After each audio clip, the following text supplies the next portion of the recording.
By the way, all of our awardees, this whole meeting, we're starting with awards. After awards, we're going to take a break so that we can get pictures. So if you're getting an award, you know that you're not dismissed unless your picture's been taken formally. So hang out for that.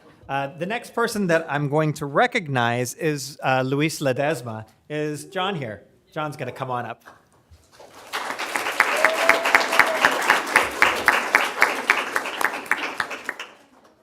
So unfortunately, we have a lot of people that start very, very early, and Luis is one of those. Luis is 20 years, which is hard to believe, just like Maria. It seems like just yesterday when they were all working so hard, and they all continue to work so hard. Luis is here every day.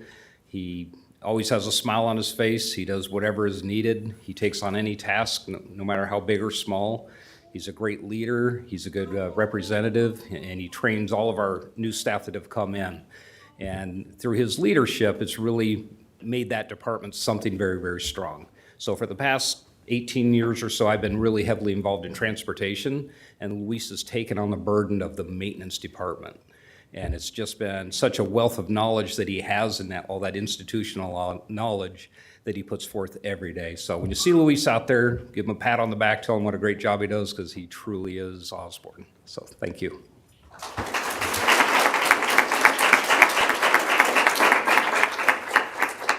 Hey, John, don't go anywhere. We're ready to move on to 25 years, and one of the people that John also works with that's not here is Jose Murillo. So we're recognizing Jose for his 25 years of service. Yes, Jose Murillo.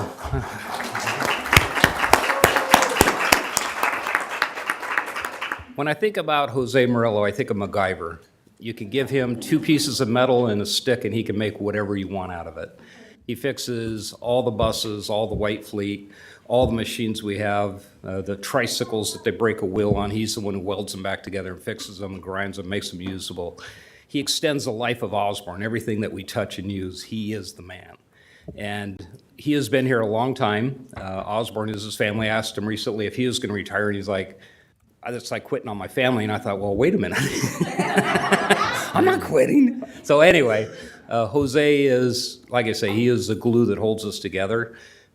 When Ken retired, he picked up the slack, and he has done everything and more than that was ever done out of that department. He is an amazing individual, and kudos to him for all the work he does. So thank you, Jose.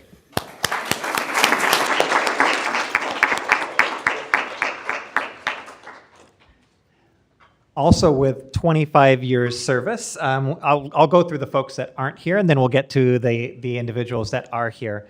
So we want to recognize Martha Corral. We had the opportunity to recognize Martha's not here, or? Yes. We had the opportunity actually to recognize Martha last year for a different award. And she has done an amazing job supporting English learners here within our community. She wishes she could be here tonight, but just is not able to be here today. But 25 years of service, and she's been at all of the different schools, but especially right now with that focus on our English learners. And we're starting to get back the first actually test scores that we've taken this year. And we're seeing a lot of growth with our students.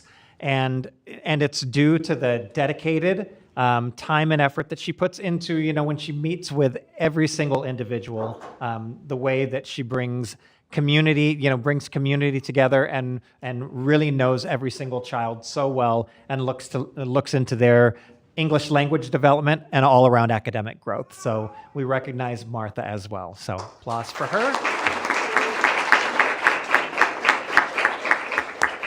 And one other individual who is not here that I'll speak to is Stephen Caswell. He is the psychologist at Osborne Middle School, but he hasn't spent his entire career here at OMS. I know that when I first came to the district, Steve was working at Clarendon.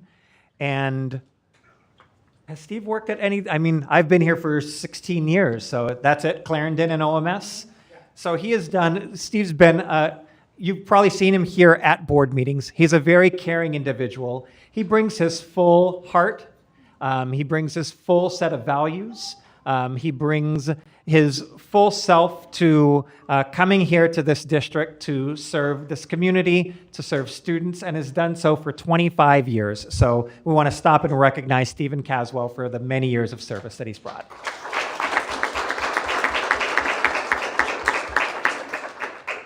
And now on to another member who is present. Let's bring up Axelia and Mr. Carranza.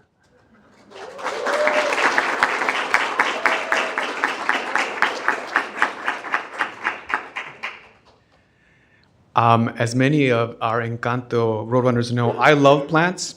So when Exalia came to our campus and I knew that she loved plants as well, we immediately bonded. And there's just things about plant people that if you're not a plant person, you just can't understand.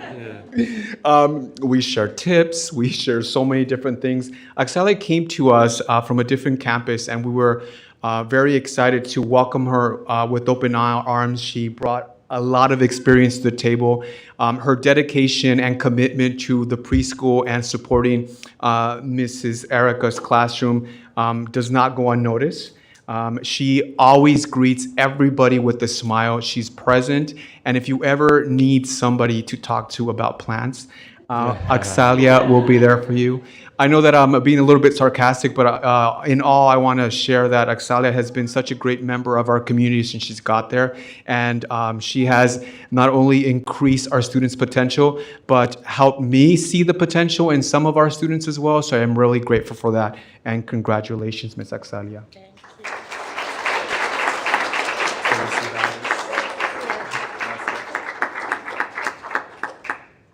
And, just like Mr. Carranza mentioned, that she came from another campus, this speaks volumes to all of our special education staff within the district because of the great flexibility that they demonstrate.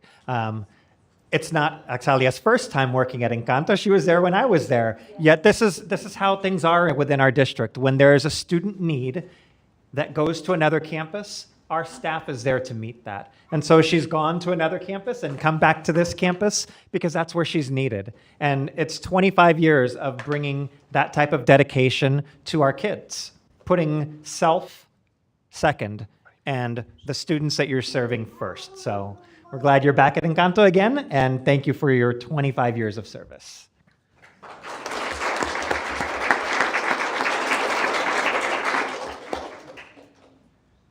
So there's someone else that is getting a plaque for 25 years, but he's also retiring, so we're going to save him for that time. We'll come back and talk about Mr. Batchelor in a few minutes.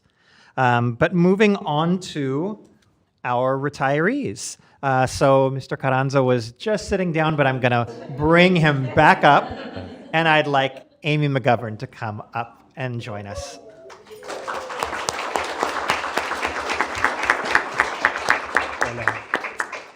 All right, so Amy, Ms. McGovern, today is a bittersweet moment as we gather here to bid you farewell on your new venture. So when Amy let me know, see, I have a thing, I'm already veering off it. Just go up. When she let me know that she was retiring, and I know she was thinking about it for a really long time, and so she let me know, and it was, again, a bittersweet moment because she's just such an amazing individual. Throughout her tenure at Encanto, she's demonstrated an unparalleled level of professionalism and expertise. She possesses an innate ability to connect with people, making them feel heard. Whenever you're in her presence, you can sense that in that moment, you're being heard and you matter. And that's a gift that she has that I'm trying to get from her. So we're going to talk about that as you leave. Yeah. She is compassionate and she reminds me there's certain situations that sometimes happen about students and their behaviors and their needs. And she reminds me, this is about the child, not the adult. And sometimes, as hard as that might sound for somebody, that's what we need to hear in that moment. You'll definitely be missed. I recall the first time I was in her office, and she has a couch. And I was like, wow, this is like a really psychologist moment here. So I laid in the couch. I think I sat down because you had some pillows or something. And I told her, I don't want I don't want you to tell me anything. I just need for you to listen. So I told her about my troubles and so forth, and she had an amazing response, and that is really what she's about, is a listener. And she's created such strong systems within our school that have helped not only propel our school forward, but also have helped numerous students. So you're gonna definitely be missed, and I will personally miss you. I'm gonna call you. We would have to take a student home on sometimes, and she was always there to support. So congratulations, and I wish you the best. Thank you. Thank you.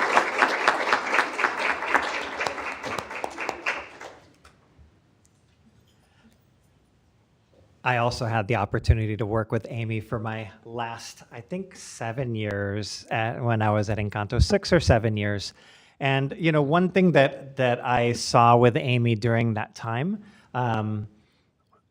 was she really embraced her space on an elementary campus and became a teacher. And she was a teacher to our teachers.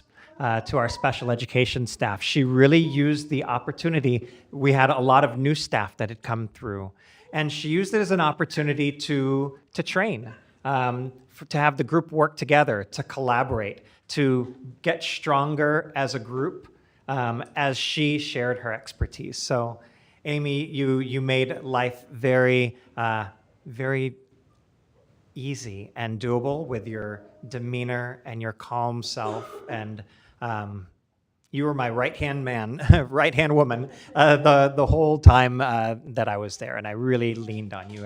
And I know Felipe is going to be struggling with finding someone new to lean on. Thank you.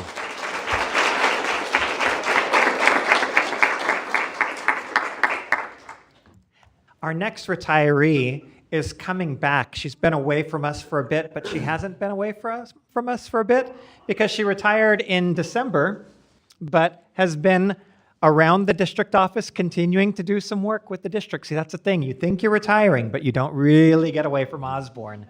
Let's welcome Becky McNanny up here.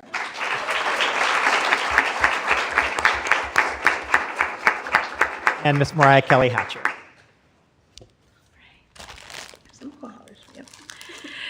So after 30 years of dedicated service, Becky McNanny has moved into a well-deserved semi-retirement. Becky has played many roles in the Osborne School District, from educational assistant to special education specialist to Medicaid coordinator and so many other positions, formal and informal between. Throughout her time in the district, she has created lifelong relationships, and it was always with pleasure that parents recognized her from when they were in school. When we celebrated her official retirement date back in December, there were faces from her early days in Osborne and countless others who came back to honor Becky's dedication to the Osborne community. Becky lives her life with the utmost integrity and is always ready to jump in and help out anyone in need. She believes that if you can help, you always should help. This meant that you could see her lending a helping hand in the middle of her rounds to check in with Medicaid billing or to complete the Herculean task of vision and hearing screenings for the students across the school district. This has also been evident in her continued work with the district, coming on to help keep things stay afloat in the Student Services Department and to train her successor as Medicaid coordinator this semester. Most importantly, Becky is thoughtful. She has made baby blankets, wedding linens, quilts, cinnamon buns, chili, and more in honor of every major and everyday life event for her colleagues and friends. It is for all of these things that Becky will be so missed. But Becky has more than earned to move into a peaceful retirement of gardening, crafting, and spending time with family and friends. Thank you, Becky, for all that you have done for the Osborne School District. We love you.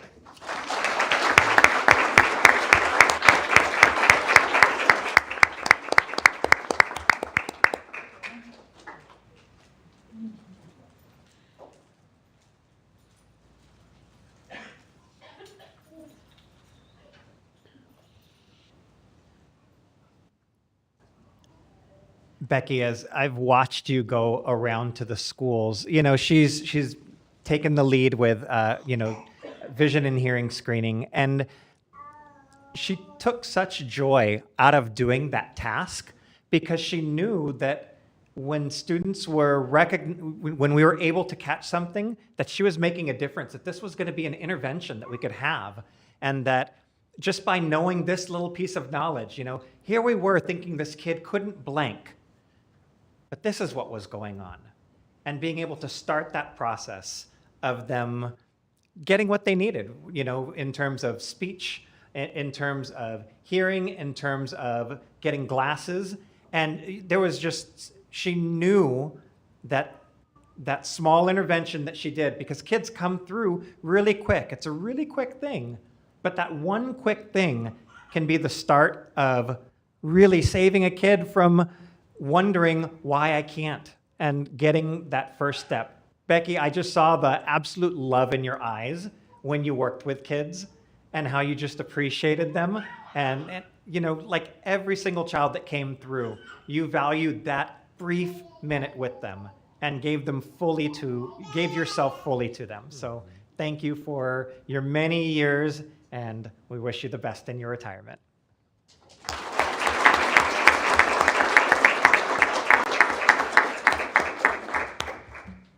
Okay, John, come on up here.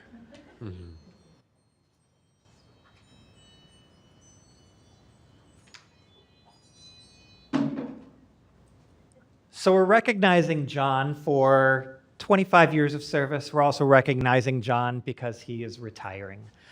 So Colleen and I both have some things to say, but I just kind of want to start off. I want to start off with the email that I sent to the administrative team and the governing board on the day that he let me know that he was going to be retiring. Well, I sent it to the admin team, to the board, and I also sent it to Patty and Wilma, my predecessors in this position. Good morning, team, governing board members, Dr. Basnet and Patty. There are some notices you received that may be expected, or you think you saw it coming, but when heard, still leave you shaking your head. Well, one of those pieces of information was when I received notice last week from John that he was retiring. It's hard to fathom what our maintenance and transportation department will look like without being captained by John. Well, actually, some folks that were here eons ago, long before me, do know. John once left Osborne to perform some other work. He came back, though, and was quickly rehired. Since then, John has led our maintenance and transportation department and been here for more than 20 years. Being in Osborne is and has been a labor of love for John. This is his hometown, his district, a reliving of his childhood. He used to be one of those kids running around Solano School or being sent to the Solano principal's office. So when John's out working out routes for kids to come to school safely, fixing the chiller so temperatures can be regulated in classrooms, or overseeing bond work being done to improve our facilities, he does it seeing all the students as little Johns and him taking care of his younger generation. John, your patience and joy will be missed. You quietly do your work without complaint. And one thing that is guaranteed, if there's something you're asked to look into, it will be done. We can count on you. John, I'll accept the letter of retirement, but just know you can always come back around and ask if there's something you can do. We'll find something for you. So I want to wish John well on this, but sometimes it's the words of other people at unexpected times that really let you know what someone's about. So I don't know if you know him necessarily as well by name, Sandy Peterson. He was the president of the Osborne School District Educational Foundation for a number of years. And Sandy, unprompted, without anything, just came to me, and Sandy was pretty stern, all business, and he was like, you got to make sure you never let that guy get away from you. He does everything. Whenever we call, I don't even know, he just went on and on. Sandy liked to talk too. But he would talk about like all the things that he needed for events, like the Osborne Teachers of the Year event. Sandy came up with that event, some years back. And what he was getting at was no matter what it is, it gets done. John always does it. He never complains about it. Even when I'm calling him at 2 a.m. and saying, "Hey, John, there's something going on at the schools. We need to look at the cameras and see about what was going on." He's like, "Give me 20 minutes," and he's down here. One of the first to get here, and on days like today, he's also one of the last ones to leave. He's always there with his team. He never leaves his team alone.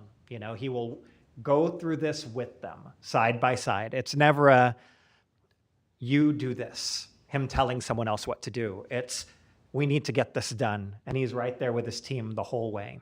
That's why they love him. That's why they're sad about him leaving. That's why they're nervous about someone else coming in. And our new person's going to be okay. But it's because of what John's leaving behind that the new person's going to, he's great. And you'll get a chance to meet Sam when he comes in. He's going to be wonderful. But it's because of what you're leaving behind that's going to make his job a little bit easier. Colleen, I'll turn it over to you. I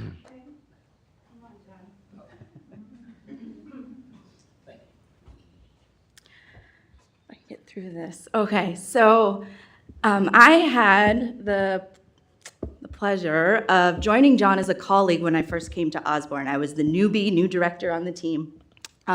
And John is so great about making everyone feel included and welcomed and connections with people and building relationships. And so he really took me under his wing, and I can't thank you enough, John, of how much your mentorship with me in those early years with Osborne really meant to me. I learned so much about how to be a good leader from you. John leads 2 of our largest departments and 2 of our most critical, important departments in the district, and the longevity that you have in that staff is a true testament to your leadership, how much they love you and respect you and the systems you've put in place, and you've really made them feel so much a part of that Osborne family. And I just don't think that the impact that you've had in our students and family and community can be measured. Your lifetime of service to Osborne, we just can't measure it, and I can't express it, how much it's meant to me personally. Thank you. Thank you.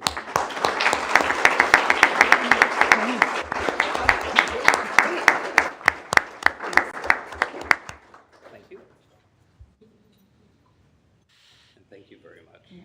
And thank you, board, and everybody for all your help and support as well. Absolutely. Thanks, John. It's top down, it's everybody, it's all the support over all the years. Because if you guys don't support us, we're not successful either, so thank you. Thanks, John. That's very kind of you to say. That's very John Batchelor of you to say. I will say, maybe a year or so ago, I was out and about in the community and ran into my friend who runs a nonprofit that plants trees. And she's like, "How's Osborne doing?" And unprompted, she said, "That's John Batchelor. He is so wonderful to work with." I go, "I know John," and she's like, "You know John, And it was like he's like a celebrity in the community. So we appreciate everything you do for our district and to everything you do for the community. And I know you're going to stay involved in one way or another. So thank you so much.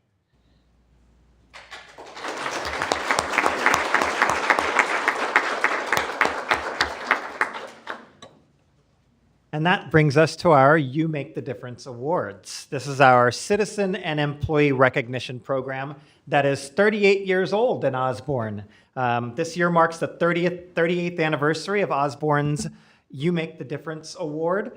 Just reading a little bit from the nomination letter. The criteria for recognition for this award is being a strong, positive supporter of the Osborne School District, for demonstration of exemplary relationships with students, staff, or citizens, participation in activities and accomplishments that bring distinction to the district, demonstration of continuous personal professional growth, and demonstration of excellence in position. But we're going to stop and not move on to You Make the Difference yet, because, John, come on up one more time. Luis Ledesma just walked in, so we've got to stop and recognize Luis because we...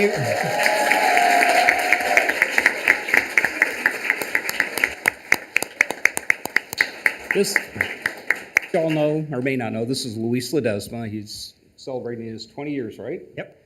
And as I said before, Luis is the glue that holds our department together. He is the guy that's out there in the trenches. He's our leadership. He is the guy getting things done. He goes in the classrooms, gets it done, makes the teachers happy, takes care of things that nobody else wants to do. He's not afraid to tackle any job. He gets right in there. If he ever needs support, he always knows he can call me, and I usually stand there and I point at something, and then he says, "Well, you fixed it." And it's like, "No, you fixed it. I just got to push a little bit." But Luis has been amazing. So 20 years of service is a heck of accomplishment. And I think with the new leadership coming in, he's going to do fantastic, and he's just going to keep growing. So thank you, Luis. Oh, thank you, guys.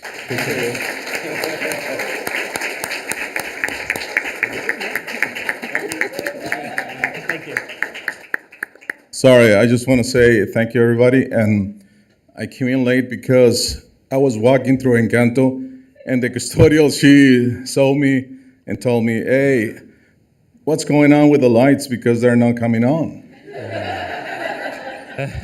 So I had to go and check and see what was going on with it. But thank you, everybody. Okay. Thank you.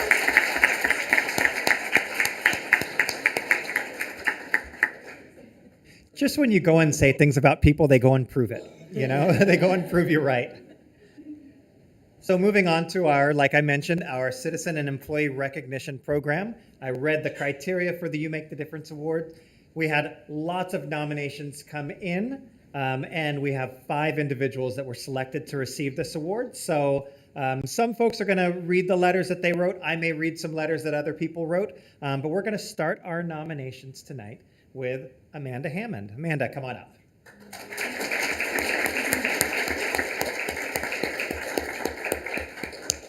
Kelly, come stand next to her so she doesn't feel alone standing there. Appreciate that. Will you have enough? Stand with you. Well, Kelly wrote this letter nominating Amanda, so I just wanted to read this to you.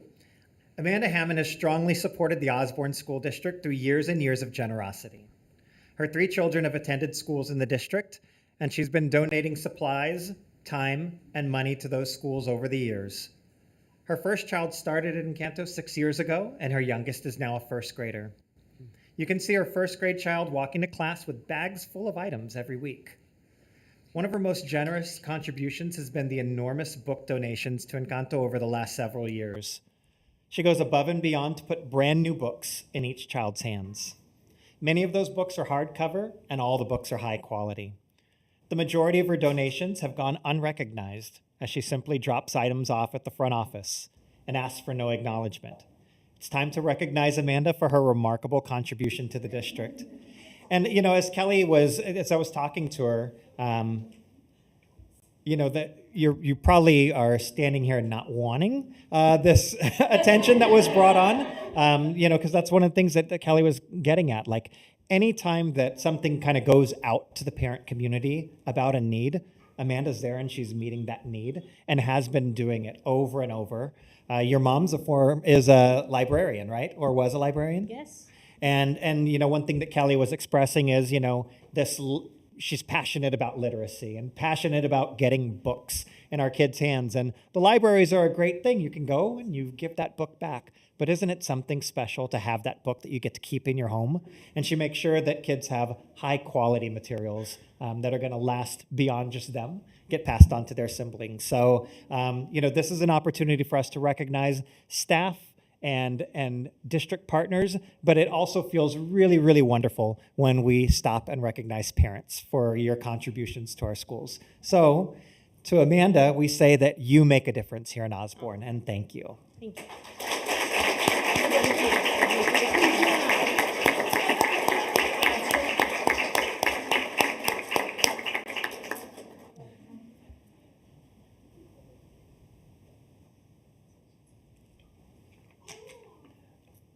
Our next nominee is RJ Lynn. RJ, come on up here, and so he doesn't feel lonely. Miss Hayes, will you grab his award so you can hand it to him? And I'm going to read the letter to you guys that was written.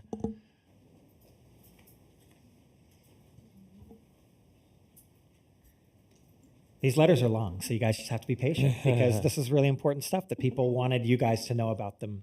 RJ is the type of person that seems naturally inclined to make a difference no matter where he is or what he's doing. Ever since his career transition from working as an engineer to teaching math at Osborne Middle School, he's been sprinting toward excellence at what he does. His first 3 years at the school have been transformative for him, his students, and OMS itself. First and foremost, RJ is one of the most disciplined learners I've ever met. As his instructional coach, our discussions rarely focused on negatives or even struggles, although he was always willing to tackle areas of improvement head on. They almost always centered around dreams he had, plans for improvement, ideas for engagement, and so much more. He researched pedagogical techniques on his own time and implemented all research feedback given to him immediately. And because of it, he grew in leaps and bounds over his first couple years in the classroom. Secondly, he's an exceptionally creative teacher who motivates his students in creative and fun ways. He designed an entire year-long Pokemon hunt that tied into basically every lesson that he did, found creative ways to implement technology in the classroom, puzzled together mathematically rich escape rooms for team building among his students, and even got creative about the structure of his lessons in an effort to meet every student's needs. By this, I mean, he recorded a video of every lesson in advance so that students could have the option of completely self-guided learning or could stay with the class and learn together. His classroom's always bustling with activity, and he holds every student to exceptionally high expectations.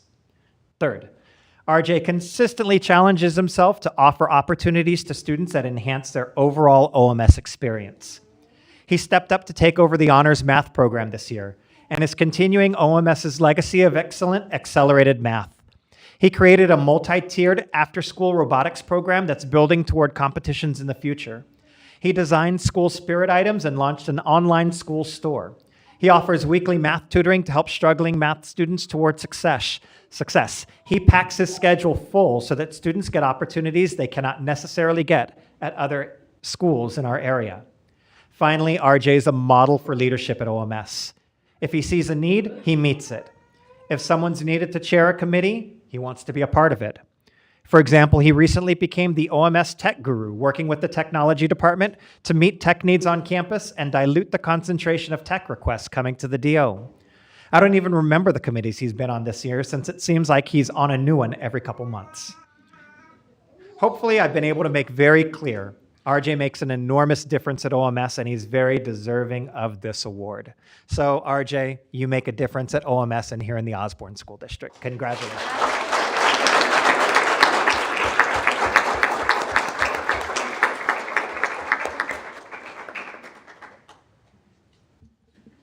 Well, this next person's not going to have to stand up here because their nominee wants to read the letter. So I'd like to invite Dorinda Montoya to come forward. Dorinda's fan club travels with her. Come on up, Dorinda. And Tara Lau Garcia is going to read her letter of recommendation.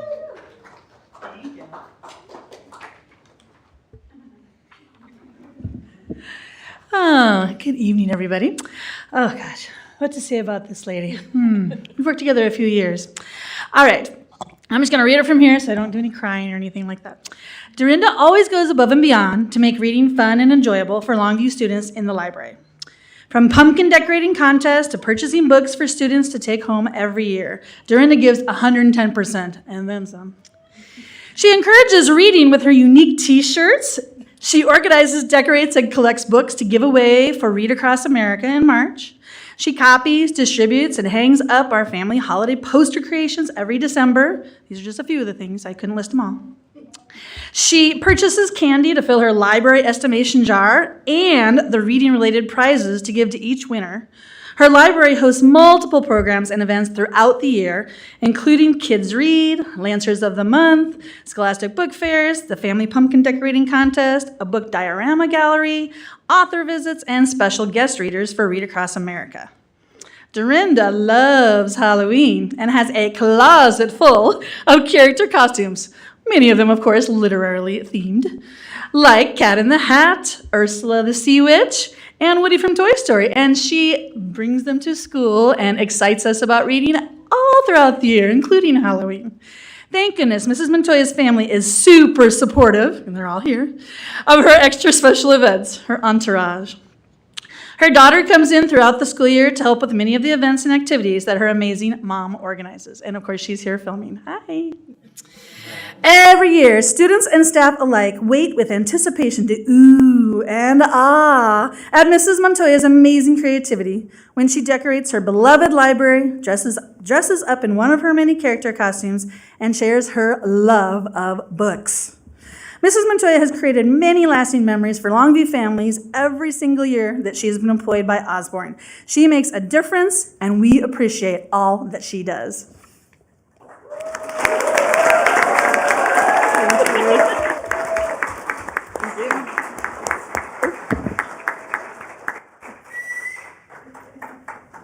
But don't go anywhere. Don't go anywhere. There was one more letter, and I just think you need to hear more love spread your way. Absolutely.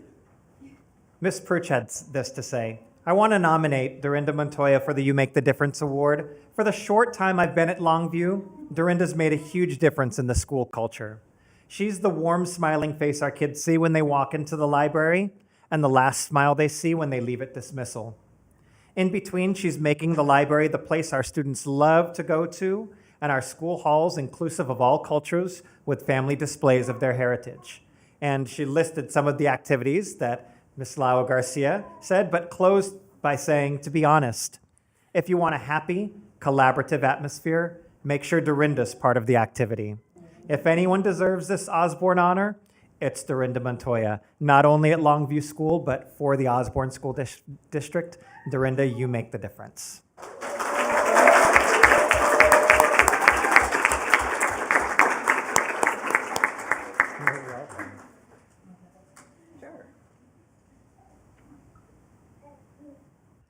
Our next awardee is Andrea Speriqueta, and I'd like to welcome up Miss Emma Gully, who'd like to read her nomination letter.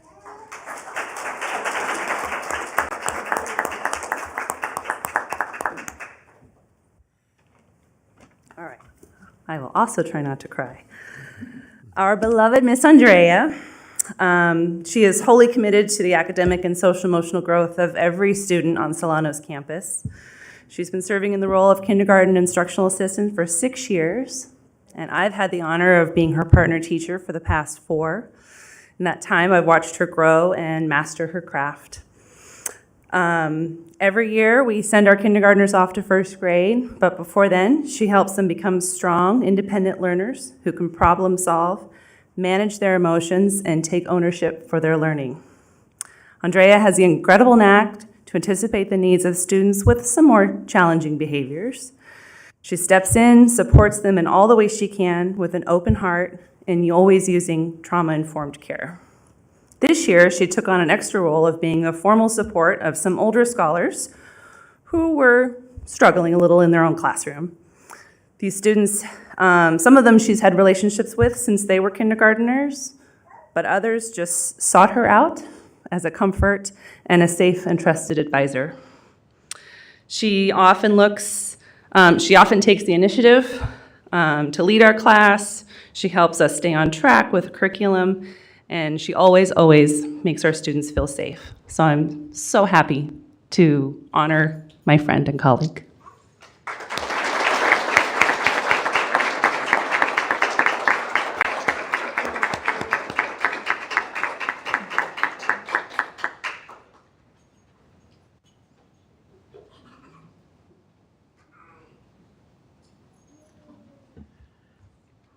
All right, and for our last award, I guess I'll go up to the microphone over there because I wrote this letter. So,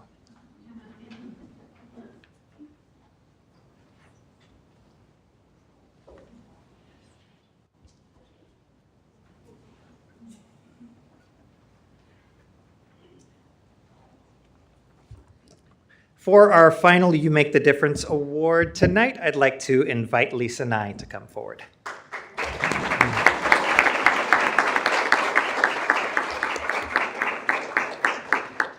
Lisa Nye has been the executive assistant to the superintendent and governing board, both here and at the community college level in Globe.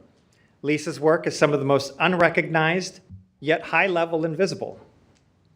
The reason her work is not recognized is that she makes other people shine, not necessarily herself.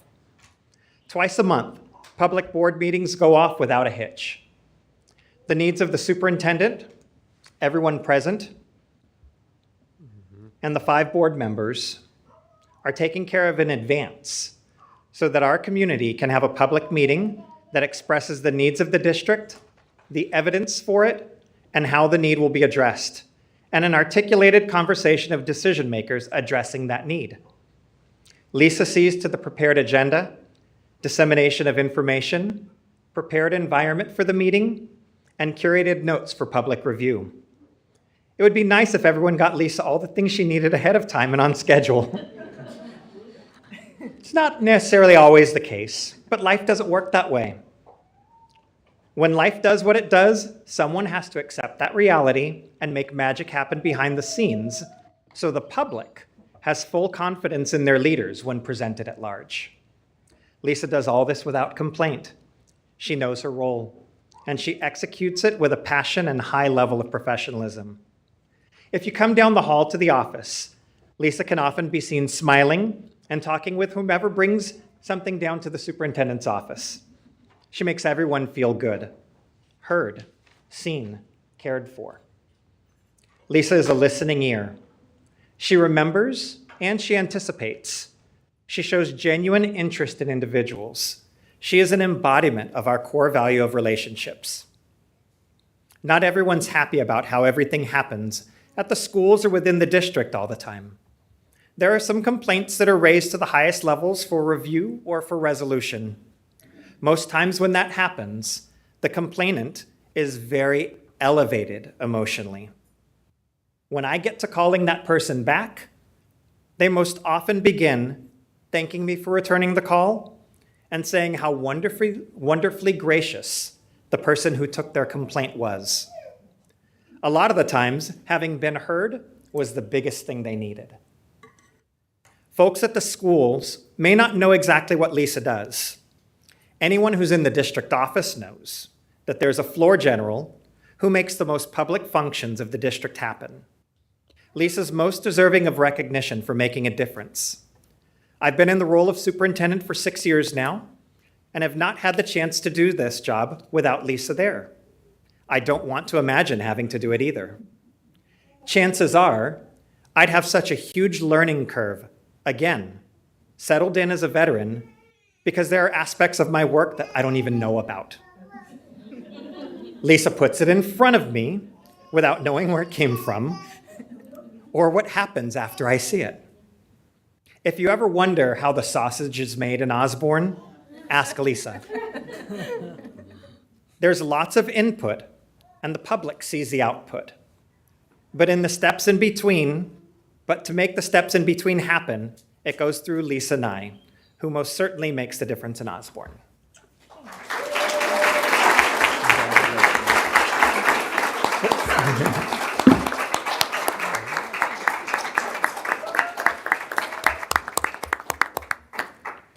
Thank you, Lisa. I think I speak for all the board members. You've been for onboarding all of us, you've been fantastic, and thank you for all your service to us up here. Thank you.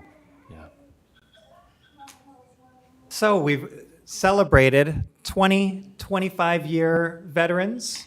We've recognized those that are retiring, and we've celebrated our staff and community through the You Make the Difference Award. We've got a chance now to take some pictures and for some final mingling before we get back to the business of the board. So all winners, we're going to want to take some group pictures, like all the You Make the Difference Award winners together, all the 25-year folks together. So Dr. Woodland is going to be taking these pictures tonight. So come see Dr. Woodland. We're going to break for how long? We're going to break. It's 6:27 right now. Let's come back in 10 minutes. Let's just round that up. Let's come back at 6:40. We have a wonderful agenda for the rest of it. You don't have to stay, but if you do, we're talking about bonds, budgets, and all sorts of fun stuff. And after the break at 6:40. Real quick, Dr. Robert, anything about Laura Bush? Okay.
Okay.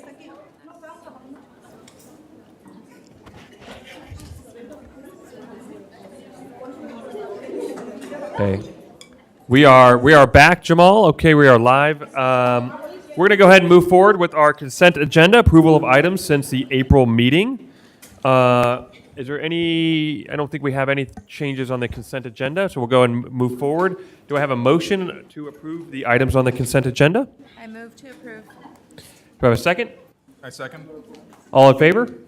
Aye. Any opposed? Okay, the consent agenda has passed. Moving on to call to the public. I have three or four call to the publics, but these are not for the call to the public. These are for the on the agenda item. Am I missing anything? No, I have no others. Okay, perfect. Then we'll do these at the budget agenda item. Moving on to board presentations, we have no board presentations. Moving on to administrative reports since April meeting. Any questions regarding our administrative reports?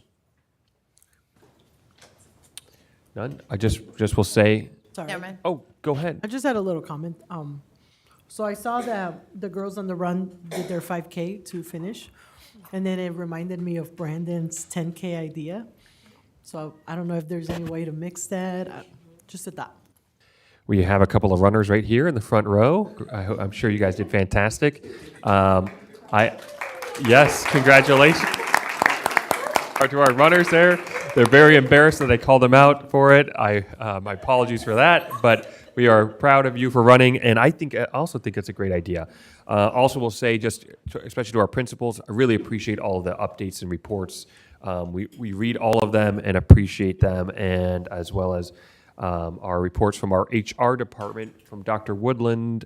Just want to say very much commend you. Oh, you're hiding behind the podium. That's a great place to hide if you don't want me to call on you. Just wanted to commend you on the goals to eliminate and reduce the teacher vacancies. So I really appreciate all of your work in doing that. With that, we will move on to action items. First action item is a discussion/approval of priorities of the 2023 ASBA political agenda. This is an annual item that we do every year, as Board Member Peralta probably knows very well. We usually send him as our policy warrior advocate on behalf of the Osborne School Board. I trust that some folks, at least from my review, the items or agenda items were much slimmed down from prior years. At least that was my read of it. And my understanding, Dr. Robert, is we need to pick 5 items? So if you actually, you guys have your laptops there. Yep. What Ms. Nye included on there were your top 5 priorities from prior years. Yep. That's not necessarily what they are this year. So there is a hyperlink there to the ASBA page that has all of their possible items, like under adequately and equitably fund district schools to at least the national medium per pupil funding. There's 1, 2, 3, 4, 5, 6, 7, 8, 9, like there's 15 different bullets there that you could choose from among those. I don't know if it's down to that level or if it's just at the, there are 1, 2, 3, 4, 5, 6 different large headings: school safety and security, rural and remote schools, public accountability on taxpayer dollars. And then underneath that, there may be 5 to 15 bulleted items. So it's really coming out of all the bulleted items, The small bullets. the small Okay, bullets, not the big coming up headers. with 5 different. Got it. So what Ms. Nye included on there were the 5 items that you indicated in prior years that were priorities for this board. So, we have until, They're reaffirmed this time. I don't remember what the date is, I'm sorry. I believe it's the 24th. So we can either have this discussion now, or you can go home. If you're not prepared for going down to that minutia of level, you could go home, send those to me. We can tally them and come up with that. But Got it. So we need to just to be clear, we have to pick 5 of the bullet points the sub bullet points, not the major headings on this. You know, that makes more sense to me. You know, just because I think, you know, the budget was recently passed, I would say, you know, maximizing state funding is an absolute priority that I'd like our district to send down there to ASBA to advocate for more money. You know, just speaking for myself, I thought and hoped, and maybe was too optimistic, that there was going to be more money in the state budget for district education. And I had to do a bit of a double take when I saw the amount of money in there, and was a bit disappointed. So we cannot take anything for granted. We've got to be fighting for every dollar down there for our district schools. But I'm comfortable. I want to hear from the rest of our board members. I'm comfortable maybe having a bit of discussion and then emailing our kind of our top 5, and we can aggregate those things and then send our delegates forth to advocate for those things. And if I can just say a couple words, looking at the actual board page and the top 5 priorities of things previously submitted, when I look at that list, I've heard you collectively as a board talk about like those first 2 significantly, because those are both have to do with early childhood education. So fully funding full day kindergarten, and including kindergarten students in override calculations, providing funding for preschool programs. Like those have been things that have come up over and over with this current configuration of the board. You know, that I would encourage you to leave, you know, in your top priorities. I know that the 5th bullet point there, opposing any measures that would result in fewer qualified voters. I know that voter suppression is a huge, you know, issue that's being looked upon, you know, on a national level. So I know that really stood out, you know, over the past couple of years for you guys as well. Yeah. May I chime in and just kind of give Please. a picture of this day and how this goes? So we're going to pick these 5 priorities for us and any other ones we consider. Then we take it, whoever's our delegate. I'm not trying to say I called dibs yet, but I like this conference. It's a fun conference. There's, you know, it's really a time like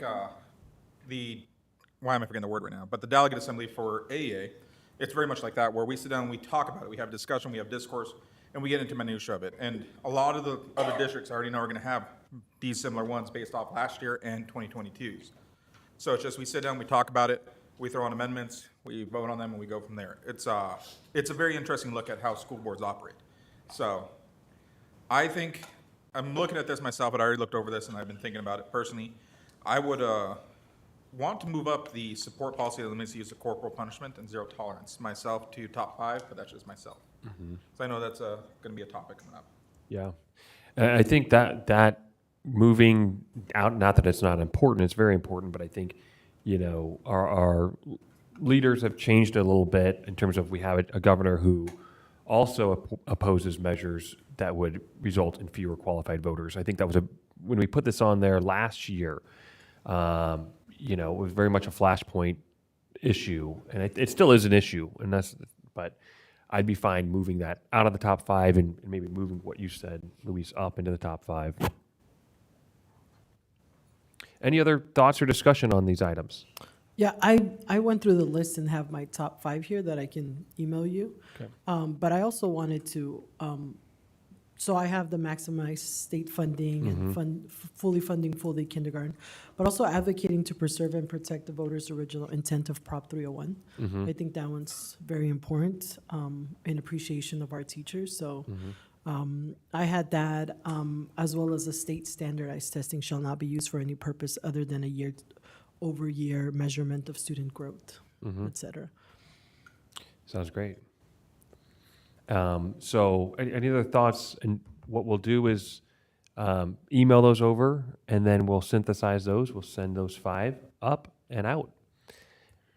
Leanne? Can you hear me? One of the most important ones to me on here would be repealing any program that gives public funds for private schools, vouchers, empowerment, scholarship accounts, and private school subsidies, school tuition organizations, and prevent any future expansion. If we were looking at our current state budget, To me, that was a huge problem Yep. that we did not, at the very least, put a lot more limitations and roll back Yep. some of that voucher funding. And to me, as we look at how detrimental that the voucher system is already this year, the more it continues to expand, the less money we are going to have for our kids in our district. And so I really see that as a top priority for us to focus on, because I think that even if we were to pass some of these other things, if we continue to expand vouchers, that could take away from some additional funding that we're getting maybe from other areas. So I think it's a huge, huge area we should be pushing back against. Yep, agreed. And I think with the, at least as I understand it, some sort of committee, investigation committee or something like that, now is the time to push hard on that. So I completely agree. Okay, well, email those over. We'll get those out there, but I think we have, we'll be able to put together consensus now. You know, just because it's not in our top 5 or top 7 doesn't mean it's not important, but we've got to cut it off somewhere. So, per the ASBA. Go ahead. Luis, can you explain to me, when we come up with our top 5, is that like something we kind of just put in as a communication to ASBA, or is that something like where we're taking that to help us guide like new business items that we might put forth, or what does that look like, I guess, once we're at Delegate Assembly? So Lisa will send it over to ASBA, and then we'll show up there. And then from there, they compile it into a list for all of us, and it's not just only things that we can talk to or present on. It's similar to Delegate Assembly we were just at this weekend, where we can present new business items, we can present new topics, we can present amendments to what's listed and what's there and being discussed. So generally, ASBA will have a working document on the screen, or they'll be constantly changing it like we had at Delegate Assembly, and they'll be changing it, doing amendments, having discussions, things like that. Hope that answers your question. And then ASBA, you know, that has lobbyists and folks who are down at the Capitol. Yeah. They know then they have direction from us, the members, of what to push for. So, I mean, just because it makes the ASBA list doesn't mean it's going to happen, unfortunately, or else we'd be in a much better position than we are today. But at least it gives them direction to what to really push hard for. Yeah, there's 236 school districts in Arizona that are members of ASBA. There's, I think, around 200 or less. So it's based on all of our input. Yeah, so this is our input for what they're going to focus on. Yep. As an ASBA. Okay. Email those over. We'll get those over to ASBA. And moving on to action item B, the FY 2024 Budget Committee recommendations. I believe this is when we're going to have our folks come and speak. And you tell me if you want to take this in a different order. But I'm going to call it out as I received it. And first is Carol Sandoval. Carol, come on up. And thank you for coming down. We really appreciate it. Yes. Good evening. My name is Carol Sandoval, and I'm a classified employee. I've worked for Longview for the past 30 years. I worked there because I love my job, the students, the staff, and it's not because of the wages I receive. 30 years ago, I worked in the office that gave me regular raises based on cost of living and performance. Now working at a school, I feel though my value is the lowest on the scale of workers. The past few years, we've gotten the same percentage of raises as the teachers, and now this year, we're not only not offered the same percentage, we're going to start our new school year without a raise at all. I know I can speak for many of my classified peers saying that morale suddenly went down to 0. You see, classified employees, we pay $5 a gallon of gas, just like our certified workers, and we pay the same for groceries, rent, and everything else. We are hard workers. We clean the classrooms, we transport the students, we feed them, we nurture them. We do all the paperwork the district requires of us. We enroll students, do the attendance, contact parents. We get clean clothes for students that have accidents. We handle vomit, crying children, and help them cross the street safely. We are nurses when needed, make copies for the teachers. We deal with the students that are naughty that have to come and wait in the office. We are there to help parents and whatever needs they need. We do the payroll for employees, order what the school needs, pay the bills, keep the schools running, clean the rooms, do the yard work, make our schools look good, and we handle all maintenance issues and keep our computers running and so much more. Each of us in the district has a job to do in order to make it run. We are all important. Classified matters. Now, this is coming from me now. I don't want to live paycheck to paycheck. I'm a diabetic, and there's a lot of times I have to cancel my doctor's appointments because I don't have the money to pay, and also my insulin. You know, I want to be able to be relaxed, pay my bills without worrying, oh my gosh, what am I going to pay next? So I hope we get our raises, and classified people deserve it, and the respect. Thank you. Thank you. I really appreciate it. Thank you for your service at Longview, and thank you for coming up to be with us today. I'm going to go on to Storm Gerlach, Osborne Education Association. Storm, come on up.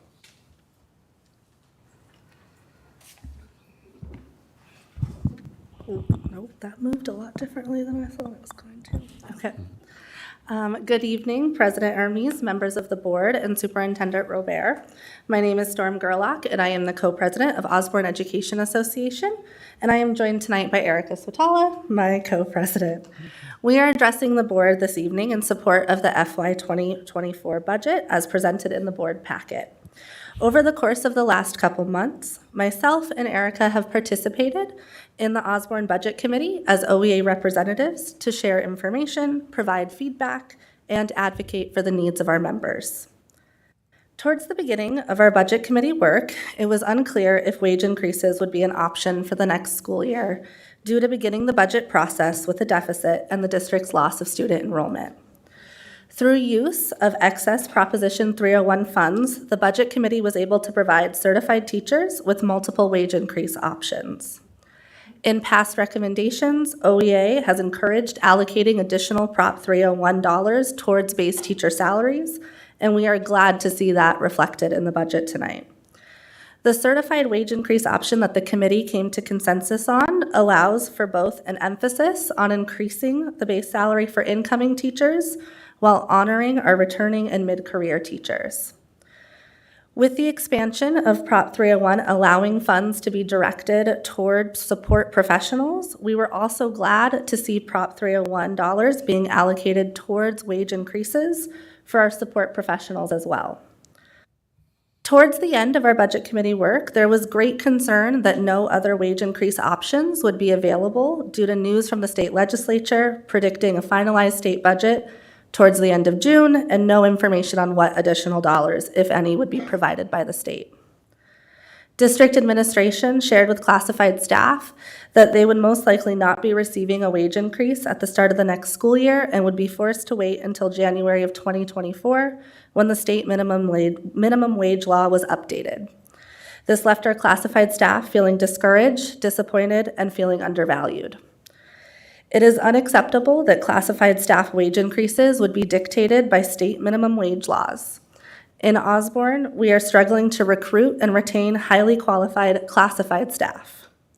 With our starting hourly wage being $13.85, many staff have shared that they are unable to afford the current cost of living and would be forced to work or to look for jobs elsewhere despite their love of the district. Once the budget began circulating through the legislature with additional school funding being added to multiple areas of our district budget, The Budget Committee was able to expand wage increases to all job categories. Feedback gathered from OEA members, both classified and certified, expressed the necessity to provide classified wage increases at the beginning of the school year, alongside wage increases for certified teachers. Members also indicated their approval of using contingency dollars to ensure that our classified colleagues were receiving a wage increase. Many members expressed that the state minimum wage law is not a livable wage, and in Osborne, we should strive to do better by our employees. During our last Budget Committee meeting, OEA advocated for an 8% classified wage increase to begin in July of 2023, as this would not only indicate a show of value in our classified staff, but would also help ensure a wage schedule that would begin to place us ahead of the state's minimum wage law, an act that needs to be a priority for the district moving forward. We greatly appreciate Ms. Toscano's hard work in calculating the cost of wage increases for all job categories and strongly support the district's use of contingency dollars towards classified wage increases. In the future, OEA recommends prioritizing wage increases for our two largest job categories, classified staff and certified teachers. Erica and myself were proud to work alongside our Budget Committee colleagues who have worked diligently to advocate for their staff in all job categories. OEA is in full support of this budget and encourages board members to approve the FY 2024 Osborne School District budget. Thank you. Thank you, Ms. Gerlach. Appreciate it. Thank you. And Erica, I don't think you want to go too far because I've got Erica Swatilla and Samantha Lopez.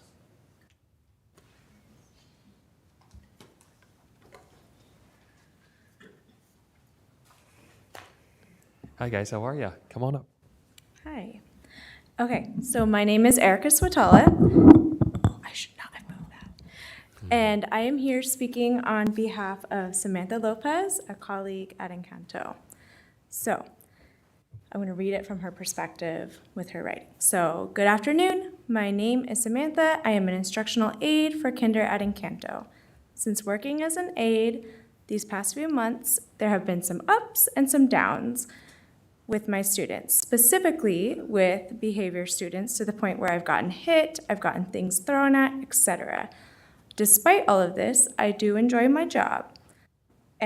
However, I know eventually that I will have to leave my job one day because the pay that I receive is only $14.67 an hour, and that is not enough to make a living wage, especially with our economy prices going up and how things are getting very expensive.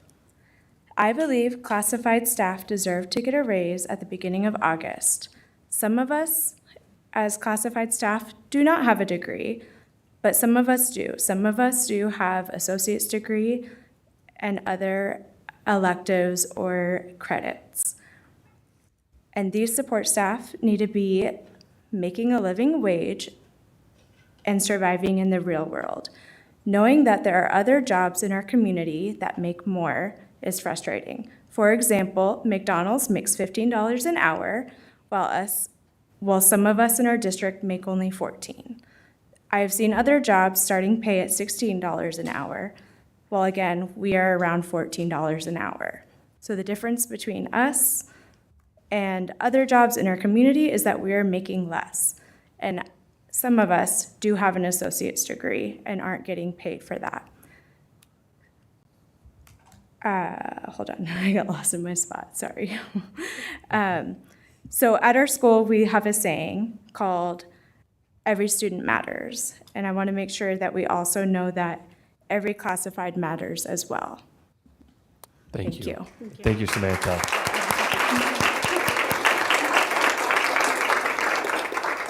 Thank you to all our speakers, all of whom worked a full day working with our kids today. It does not go unnoticed that you're now staying here with us through the evening after you've worked a full day. So thank you so much for being here and participating.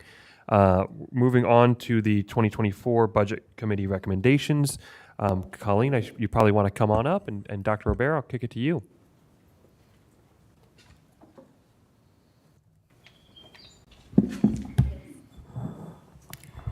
Good evening. Evening. I'm going to go through several of the attachments in the packet. Jamal, can you be ready to scroll for me to certain page? Thank you. So the Budget Committee, the Governing Board has been kept abreast. There's been updates provided each month, and you have received copies of those talking points and minutes from our committee meetings. The attached updated revenue projections is built using the current year student counts, assuming our kindergartner enrollment for next year is the same, and it includes the recently approved and passed additional funds from the legislature and approved by the governor. So with that, the projection includes an increase from what our initial projections were of 2% to 2.92% for inflationary funding in the base support level per student. Before you go on, Colleen, Jamal, can you go on and scroll past there to the first page that has the M&O budget projections?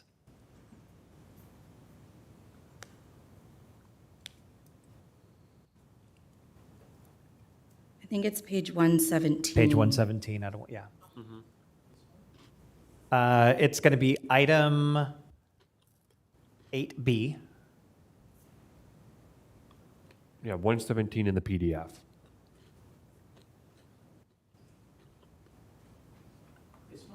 Way down. Way down. Way You're down. in consent agenda, so down to 8B. Keep going.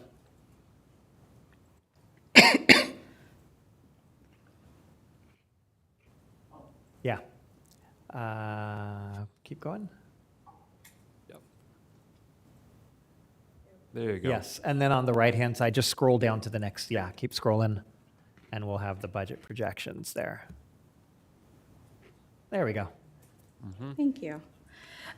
So highlighted there in yellow are the changes from the last version of revenue projections that the board received. Inflationary funding, as I mentioned, increased from what we had projected at 2% to 2.92%. Picking up on Mr. Hermes, what you said earlier, I think we were all a little disappointed that there weren't any more dollars. There was very few dollars pushed to K-12 education in that budget. But there were some, so those highlighted items. So that flows through that additional amount to the base support level per student, generated an additional $44 per kid from what we had originally projected. That flows through and also increases our 15% override, as that's built on that revenue control limit. So just over $159,000 in new funds to Osborne in that state approved budget. There were additional monies that were in that budget that were earmarked as one-time dollars for schools. So a one-time $300 million statewide pushed out to schools that could be used for maintenance and operation purposes or district additional assistance and had that flexibility. That was is estimated to be just over $600,000. Dollars for Osborne, but again, that's one-time dollars. So as Budget Committee came back together, those dollars were not considered in supporting those ongoing staff salary increases and base salary increases. We will, I'll revisit that number in a little bit because it is supporting some one-time payments out to staff for longevity. If you can scroll, Jamal, down to page 122.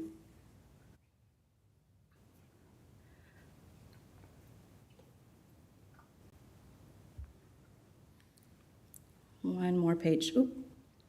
One more page. Thank you.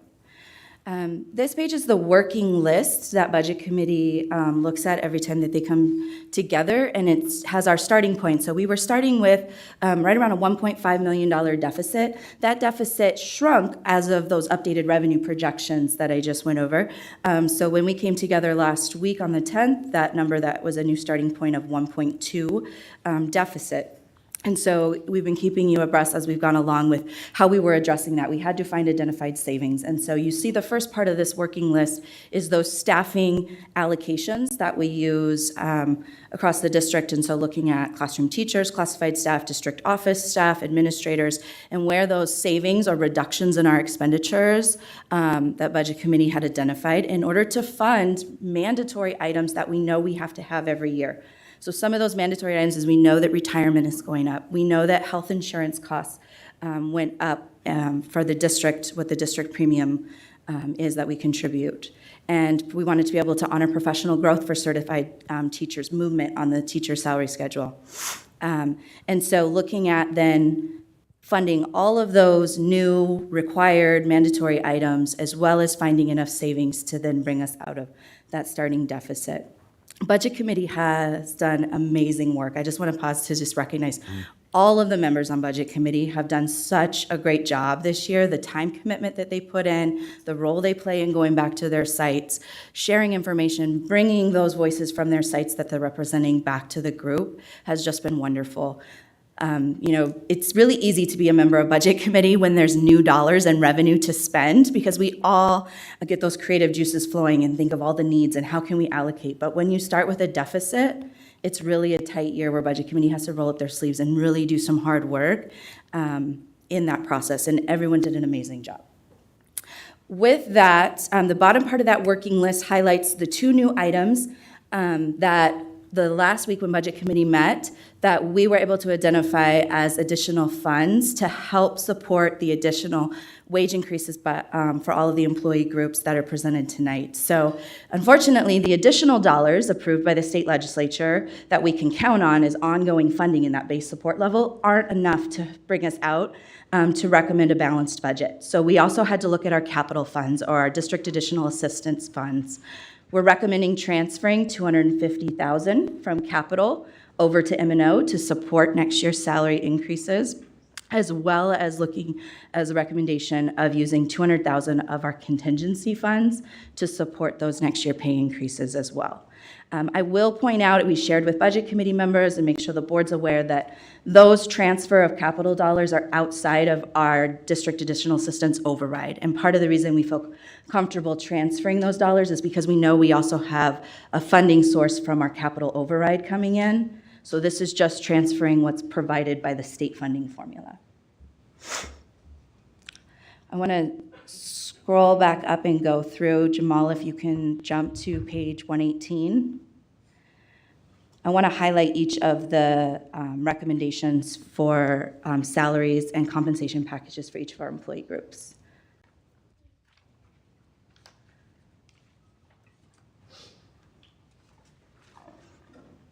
One more, Jamal. Thank you, right there. Right there. Okay.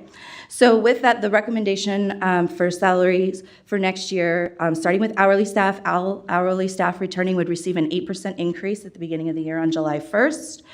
This will also be applied as a schedule enhancement. So the next action item on the agenda is to approve the salary schedules that this recommendation supports and is based on.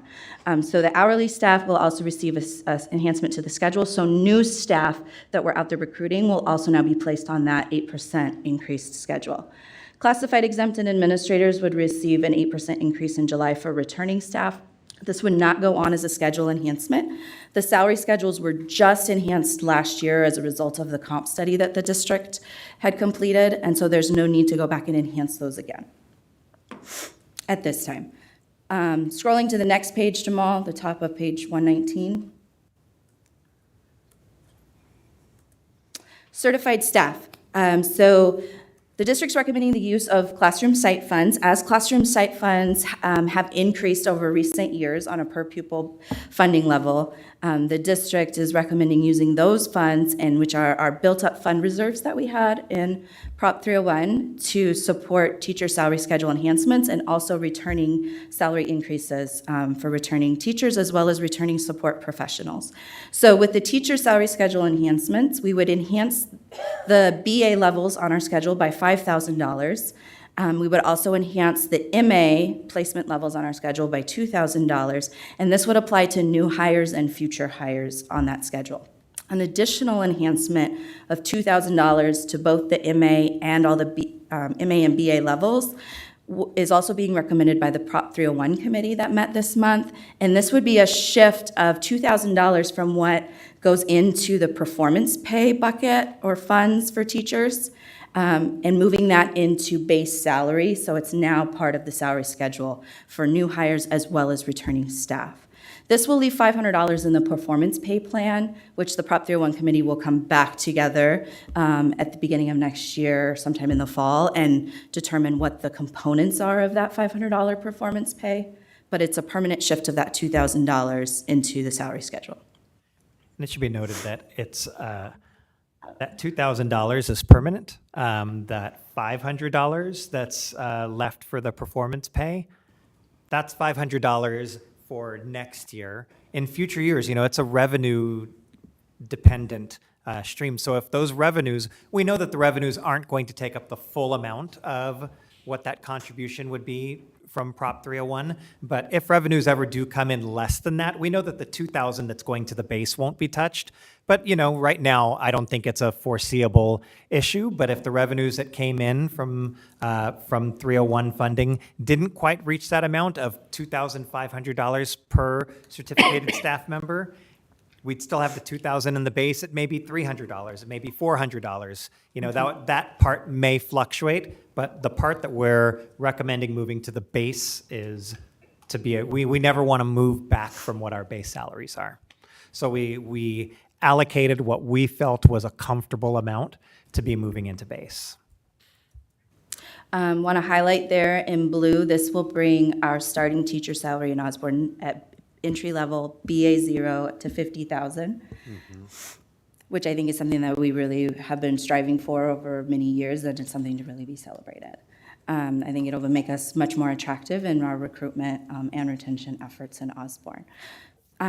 Picking up on what Dr. Robert was sharing, so part of the recommendation of utilizing these Prop 301 funds to support the salary schedule enhancements as well as the returning staff increases is looking at those built-up fund reserves. So they will slowly replenish themselves as long as the per pupil funding per student in 301 stays at the high levels that it's been at for the last 3 years. If those per pupil funding levels drop and go back down, similar to where we were at in prior years in the 400 range, 500 range per kid, then we will have to relook and revisit. But for right now, we anticipate those higher per pupil levels. And the sustainability that Budget Committee was looking at with those built-up fund reserves was this would be sustainable. If nothing else changes, enrollment doesn't change, and the per pupil funding doesn't change, would be sustainable for just under 4 years. And then anticipating those funds replenishing and rebuilding back up over that time as well. And we'll be able to tell you year by year about that sustainability of the fund, because if we're getting funded again at $700, $750 per pupil, 1 year down, we won't be at 2 years. It'll replenish and stay at that higher level of sustainability. But if the funding drops, then we'll update you on how robust that fund is. Got it. So for all of our returning teachers, again, there were multiple options that Budget Committee looked at and went with what we felt was the best combination of all of the options, being able to honor entry level, mid-level, and longevity for staff, for our returning teachers. So the increase is going to be the greater of $5,000 or 8% for returning staff. So every returning teacher will receive at least $5,000. Some will receive more depending on what's greater for them in their current salary amounts. This is between an 8% to 11.63% increase for returning teachers. There's also a pay equity component, which would be an additional amount between $500 and $1,000 added to those base salary amounts, depending on years of service for teachers that have been in Osborne for 2 to 4 years. The thought behind that was we have staff that have been in Osborne in that 2 to 4 year range that are not off schedule yet. So Osborne operates off of placement schedules. And so the way placement schedules are meant to work is that you spend your first year or two at that placement level, but then as you move and progress in your career, you should be moving off schedule. You should be receiving pay increases that are above and beyond the enhancements to the schedule. But because we've had so much ground to make up in enhancing our schedule to get that starting pay up to $50,000, we have teachers that have been now, next year will be going into Osborne in their 4th year that have been receiving the same increases year over year as what's been applied to the schedule. So there's no separation between them and their 4 years of experience in Osborne and someone new coming in the door with 0 years of teaching experience. So this pay equity component is focused in on creating separation for those teachers from entry level and honoring those years that they've been here and now have that additional experience. This total salary increase cost is just under $660,000, and again, that's earmarked to come from those Prop 301 funds. There's a one-time longevity payment for returning teachers that have been in Osborne for 5 years or more. This would be a one-time payment utilizing those one-time dollars that we talked about that the legislature approved, and that would be $190,000. And then there's that $2,000 in addition to the $5,000 or greater of 8% that all returning teachers would also receive with that shift from performance pay to base salary in that base salary contract amount.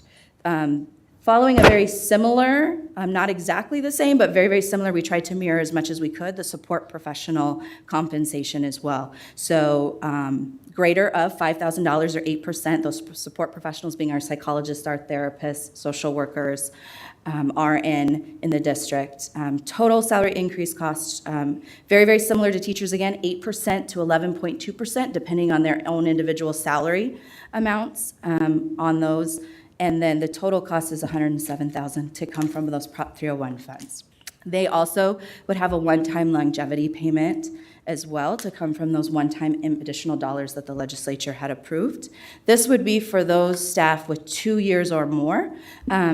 The change here from the teachers is that it doesn't include the pay equity component. We just adjusted the support professional salary schedule last year as a result of the comp study and replaced many of them. So the pay equity component was addressed in their replacement in that schedule last year as a result of the comp study.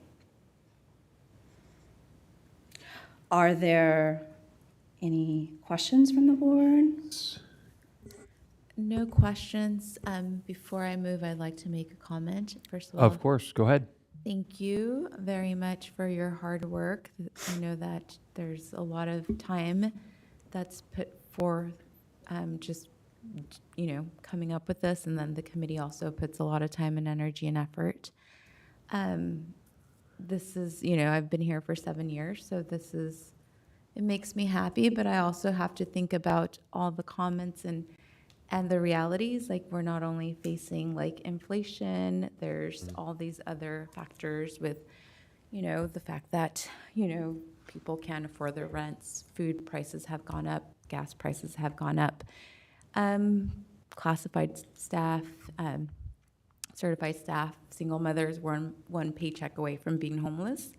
So although I do recognize the efforts and the work that's being put forward today, and I'm really proud, I also recognize that things are changing. A lot of them are out of our control, and we're doing the best that we can for our staff. But, those are things to consider. I think about it every day. We live in this district where every single day I see a homeless person, and I always think that could be me, that could be someone. And I know a lot of homeless people there in my family as well. So it's really scary. So those are things to consider, because we're all trying to make it work, especially our staff that's here for the right reasons for the children.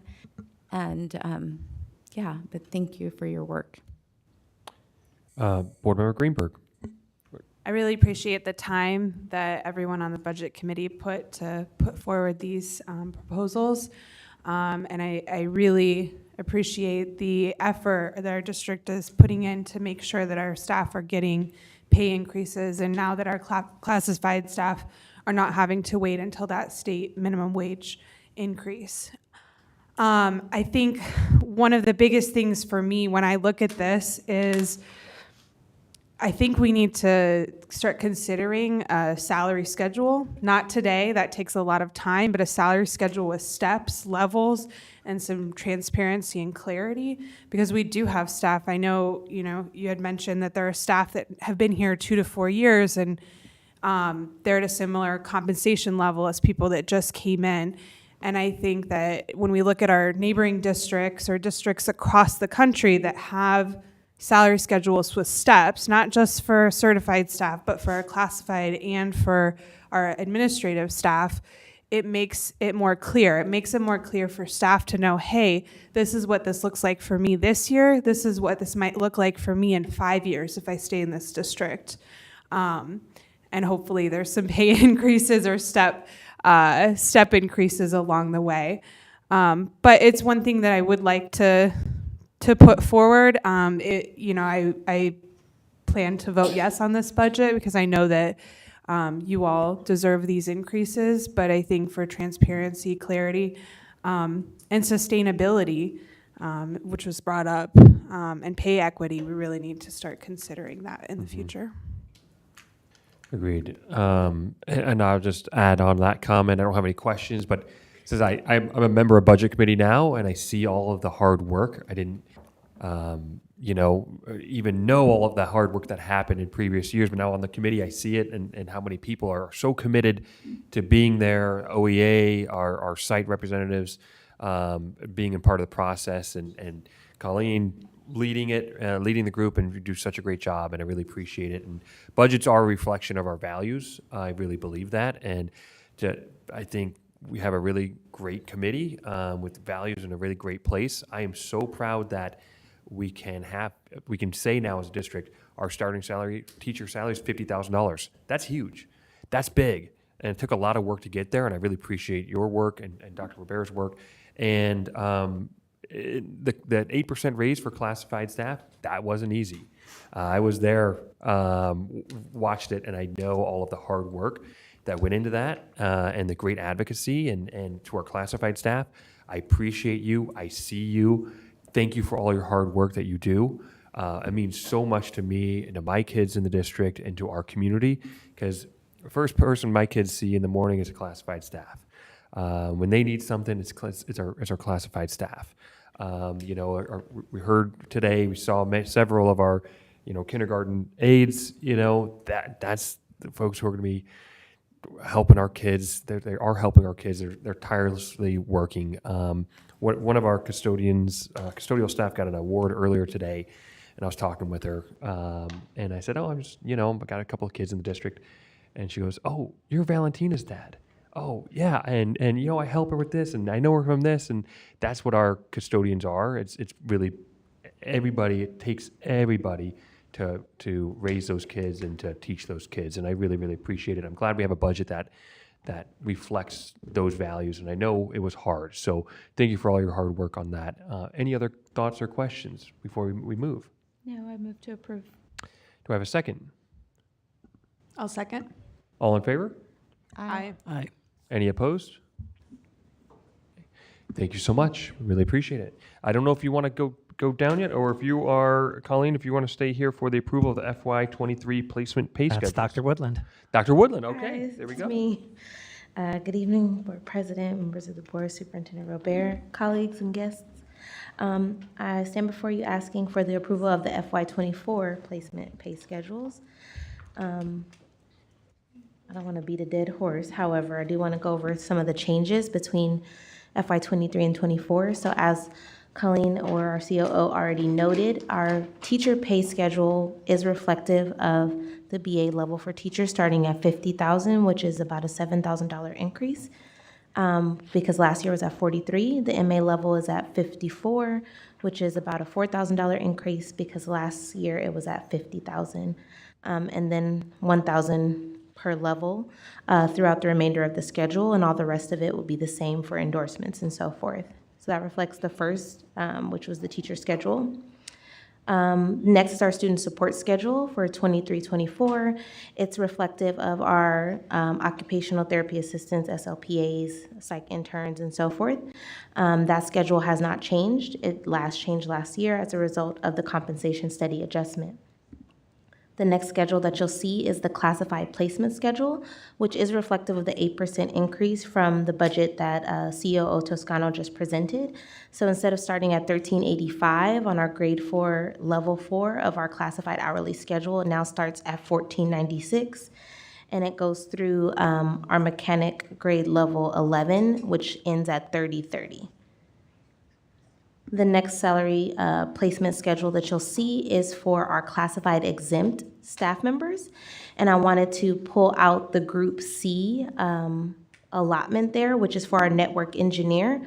We did do additional, let me go backwards to go forwards. We've had the position vacant since December, and we've had a challenge filling that particular role.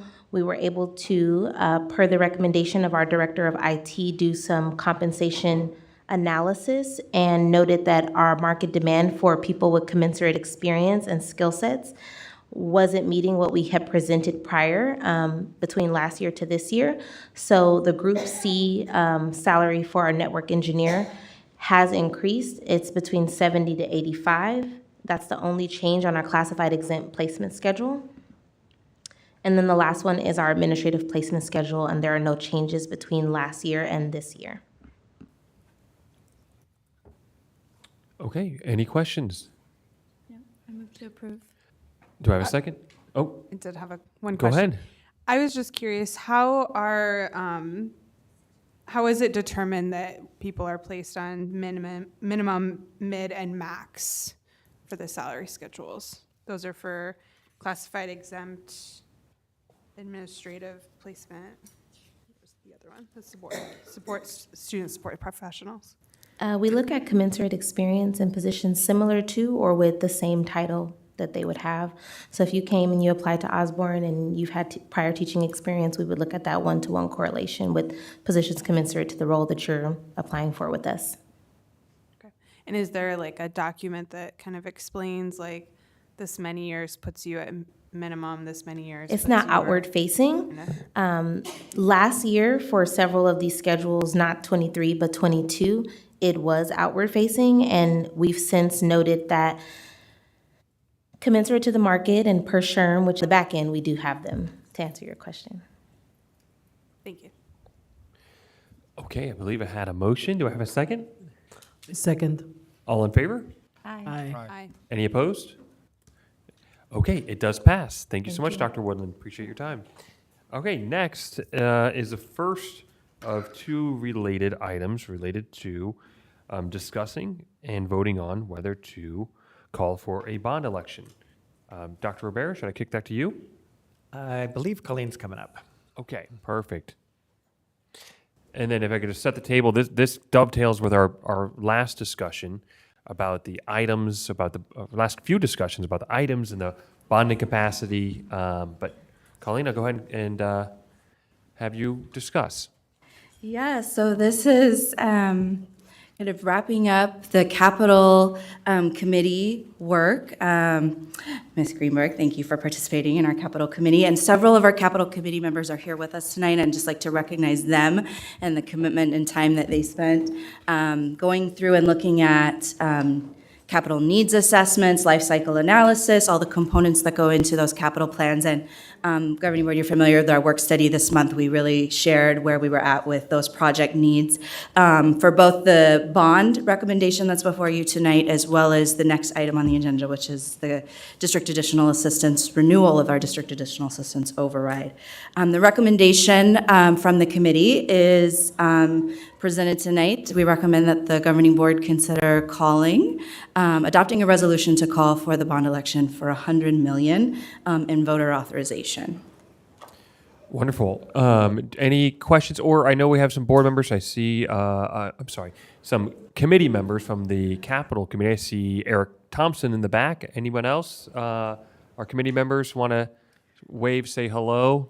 I know I've got a couple committee members that are watching on Okay, the wonderful. YouTube stream as well. Well, we so. appreciate all of your work as a committee. And it sounds like, if I can sum up, the committee recommended a vote to put this on the ballot, which would be this November, and in the amount of $100 million.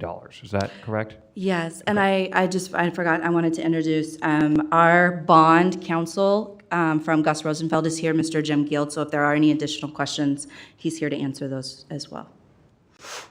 Thanks, Jim. Any questions about this? No.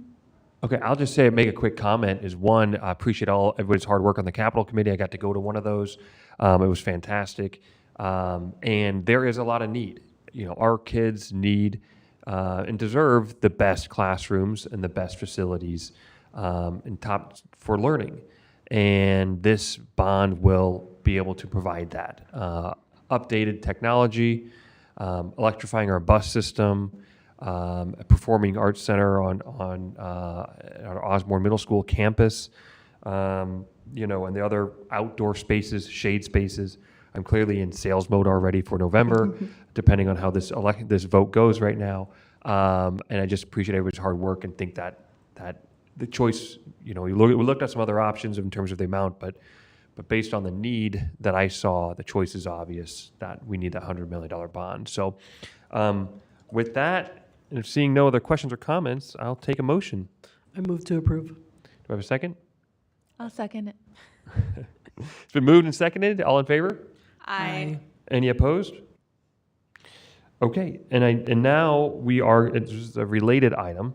This second one is to set the deadline by which to submit arguments for and against, and set that as August 11th, 2023. Colleen, I don't think there's anything. For the override. So the second item is the Override. district assistance override. Yeah, do you want to say a few words on that one? Just picking up that it's authorization for 7 years, 1.5 million per year.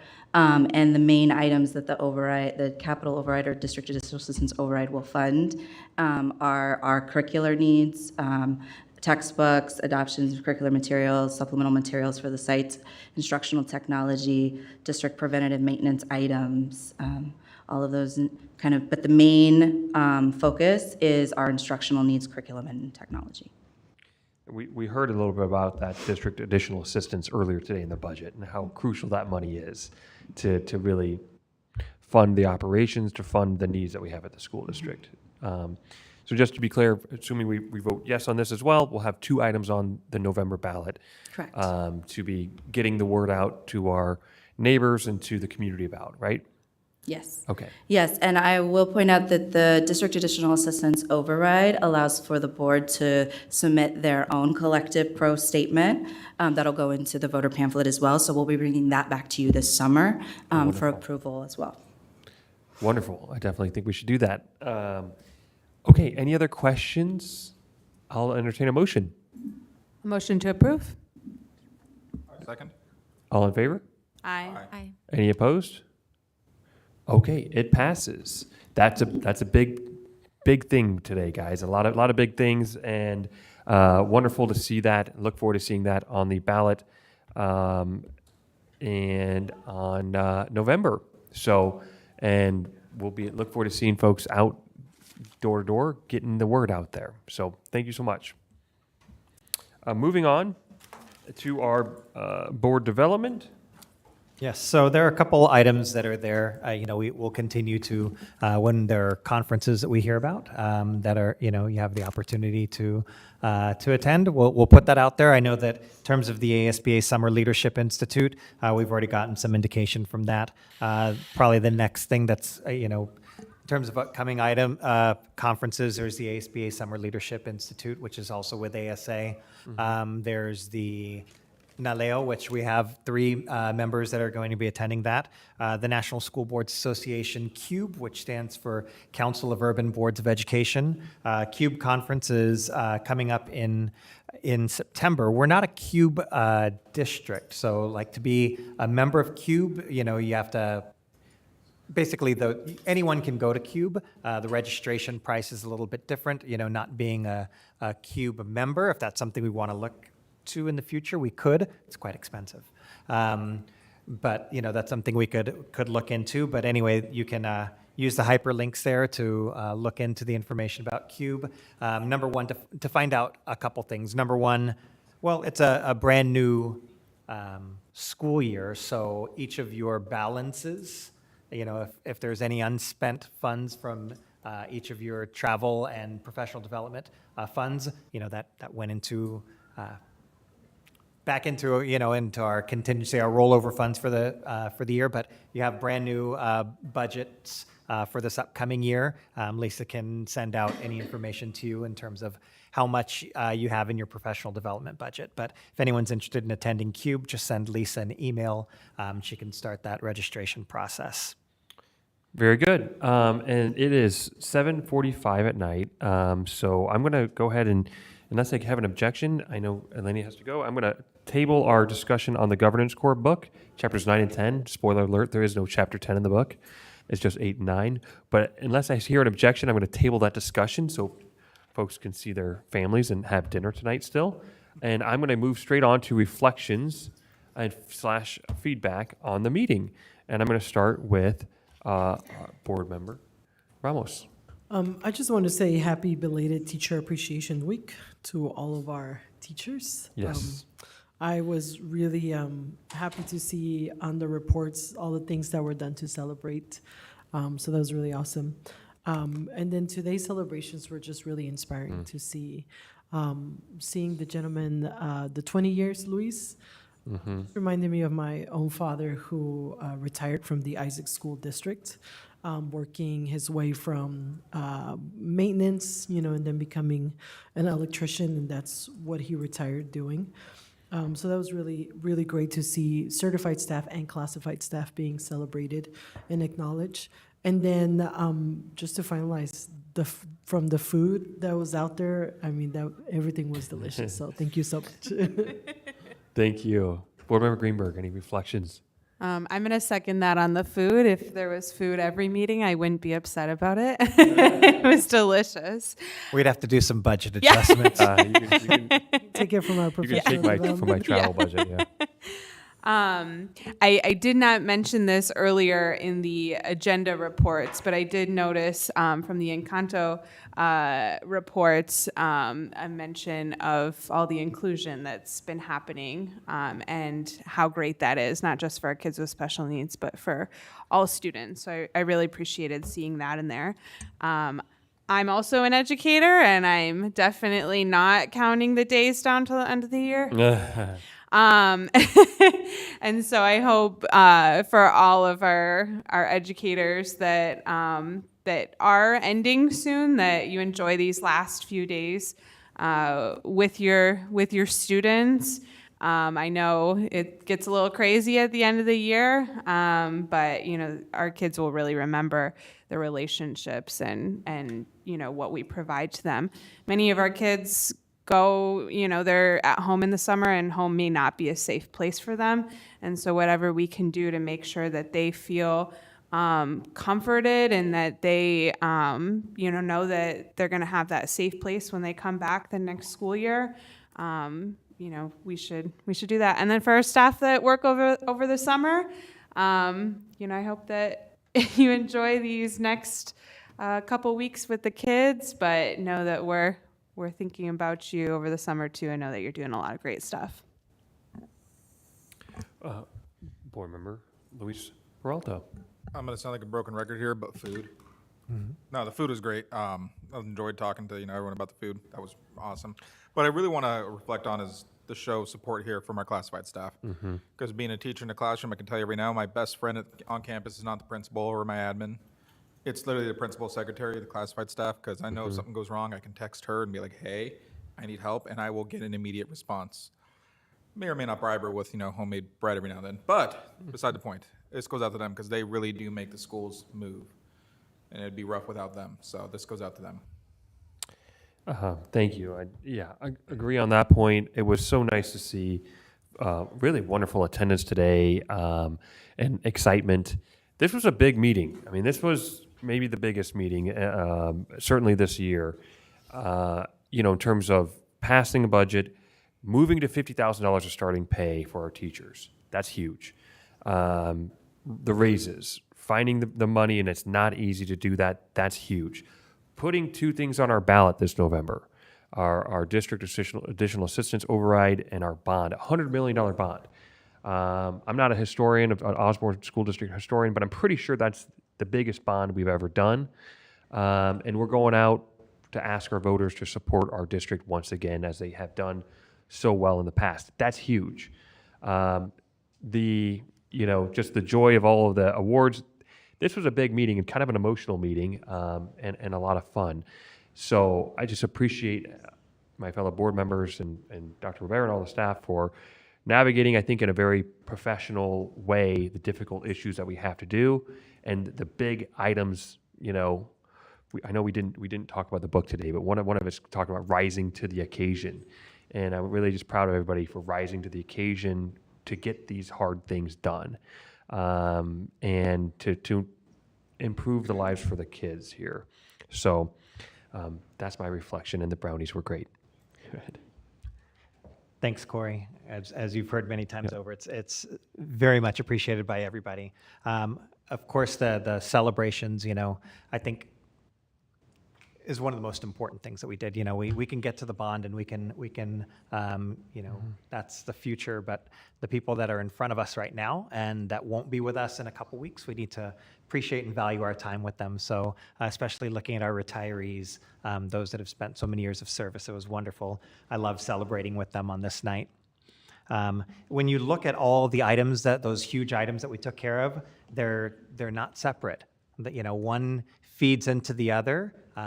So there's a huge link between the budget that you approved and going out for a bond.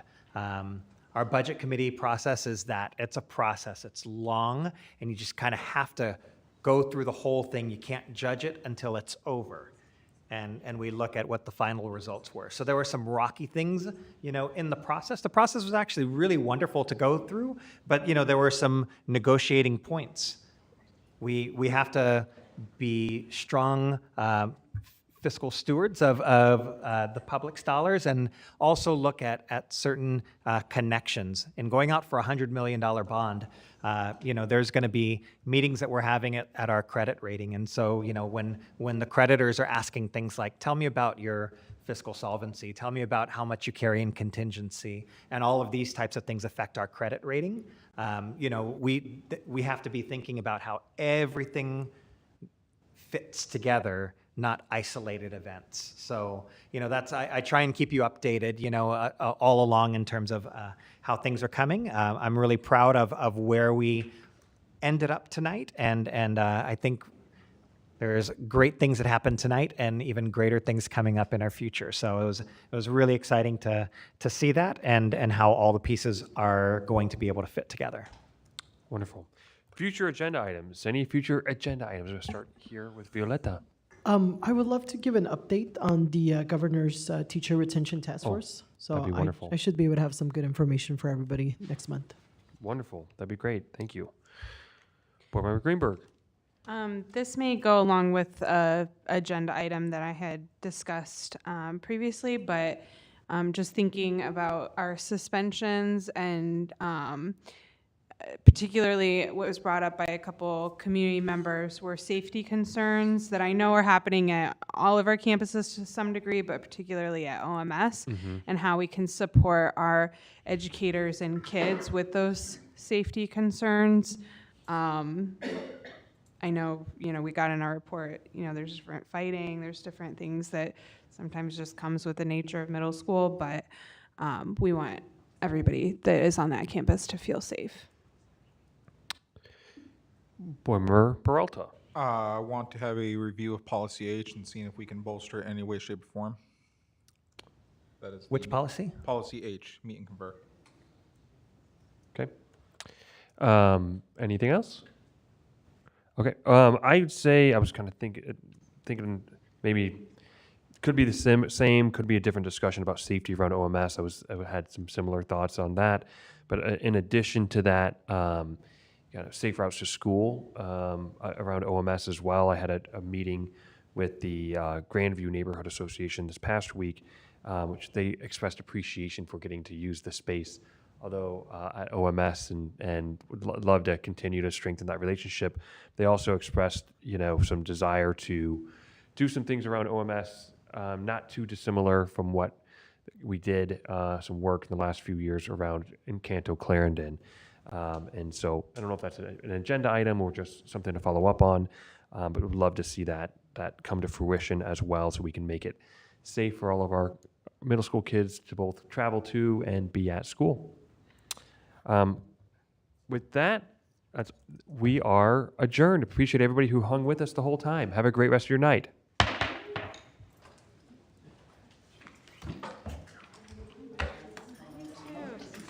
Long one, but with that. No, it doesn't. Did you get all of those? Amazing, thank you. What's that? Oh. Oh, these are. Good job. How you doing? Good. On a big one. Good. That was. Woo! Felt like a big one. You know. The updates. It's that money. Go.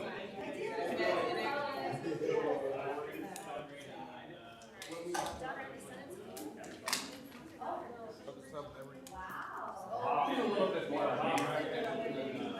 never, now it's done.